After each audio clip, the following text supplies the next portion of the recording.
Hello అండి. నేను మీ show from movie reviews. And ఇవాళ మన రివ్యూ వచ్చేసి మన కిరణ్ అబ్బవరం గారు నటించిన 'దిల్ రూబా' మూవీ గురించి.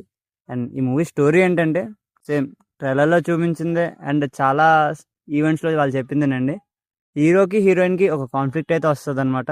అండ్ ఆ కాన్ఫ్లిక్ట్ ఏంటి? ఆ తర్వాత ఏం జరిగింది? అండ్ మనోడికి అందులోనే ఒక చిన్న ఫిలాసఫీ అయితే ఉంటదనమాట. అండ్ ఆ ఫిలాసఫీ ఏంటి? దానివల్ల ఏం జరిగింది? అన్నది మూవీ అనమాట మనకి. అండ్ ఒక్క ముక్కలోని మూవీ ఎలా ఉందంటే బావుందండి. It's one time watchable movie అనమాట. మూవీ మొత్తం చూడ్డానికి బానే ఉంది గానీ, ఎక్కడో తెలియని డిస్సాటిస్ఫాక్షన్ అయితే ఉంటదండి. అక్కడక్కడ కొంచెం కొంచెం మిస్టేక్స్ కూడా ఉన్నాయి. అండ్ చాలా సినిమాటిక్ లిబర్టీస్ అయితే తీసుకున్నారండి. అది వేరే విషయం. అండ్ మూవీలో ఏవైనా బాగుంది అంటే, మన 'శ్యామ్ సిఎస్' గారి మ్యూజిక్ అయితే చాలా బావుందండి. చాలా ఇచ్చారనమాట. అండ్ యాక్షన్ కొరియోగ్రఫీ బావుంది. కాకపోతే అక్కడక్కడ కొంచెం డోసేజ్ ఎక్కువైన ఫీలింగ్ అయితే వచ్చిందండి. అండ్ పెర్ఫార్మెన్స్ గురించొస్తే మన 'కిరణ్ అబ్బవరం' గారిది అక్కడక్కడ కొంచెం ఓవర్ యాక్టింగ్ అనిపించింది. అండ్ కొన్ని సీన్స్‌లోనే చాలా అయితే యాక్ట్ చేశారనమాట. అండ్ రైటింగ్ ఇంకొంచెం బాగా రాసుకొని కొంచెం కనెక్టివిటీగా తీసుంటే ఇంకా బాగుండేదనిపించిందండి.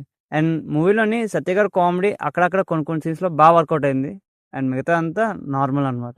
అండ్ ఈ మూవీకి మేమిచ్చే స్టారింగ్ వచ్చేసి 2.5 స్టార్స్ అండి. అండ్ మీరు ఆల్రెడీ ఈ మూవీ చూసినట్టయితే మీకెలా అనిపించిందో కింద కామెంట్ చేసేయండి. అండ్ మీరు ఈ వీకెండ్ ఖాళీ ఉన్నట్టయితే వెళ్లి థియేటర్స్‌కెళ్ళి మంచిగా ఎంజాయ్ చేసేయండి. ఒకసారి అయితే ఖచ్చితంగా చూసేయొచ్చు. And that's the review guys. Thank you for watching.